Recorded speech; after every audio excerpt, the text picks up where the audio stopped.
What we're doing in the dairy silage system is we are turning ground back from full tillage to conservation tillage practices. We are increasing organic matter by 50% in a short period of time. We're reducing the water usage, improving soil biology and diversity, and we're making better quality crops with less inputs.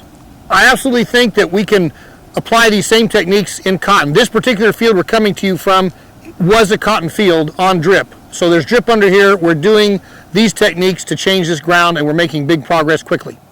We've got a variety of soils on our ranch, and one of them is a sandier, not so loamy, but a lot of sand and slightly salty.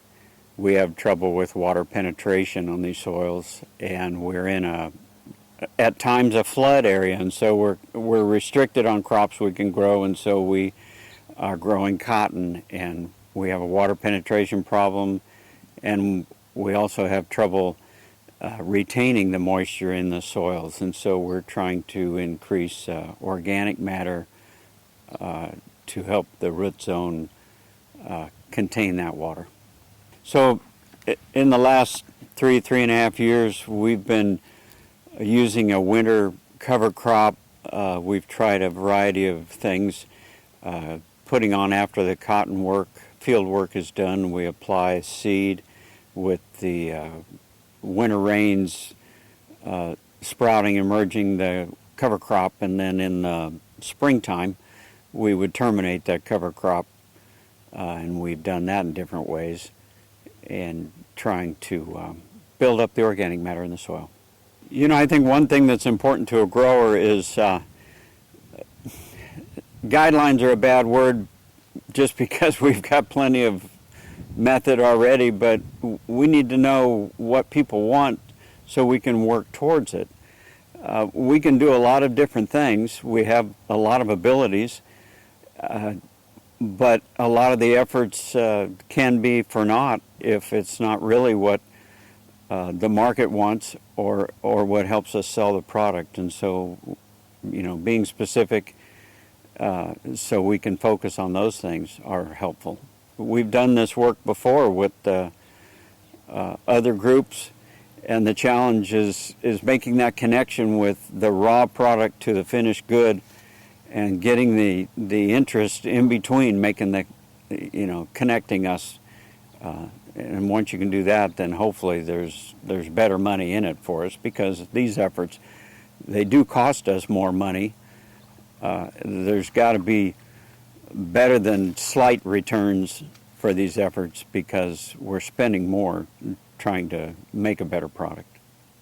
What we have is we have a livestock operation here, very diversified, grow all our grains and feeds for our livestock, which is cows, goats, and pigs, and majority of the time they are on a cover crop or on a crop grazing.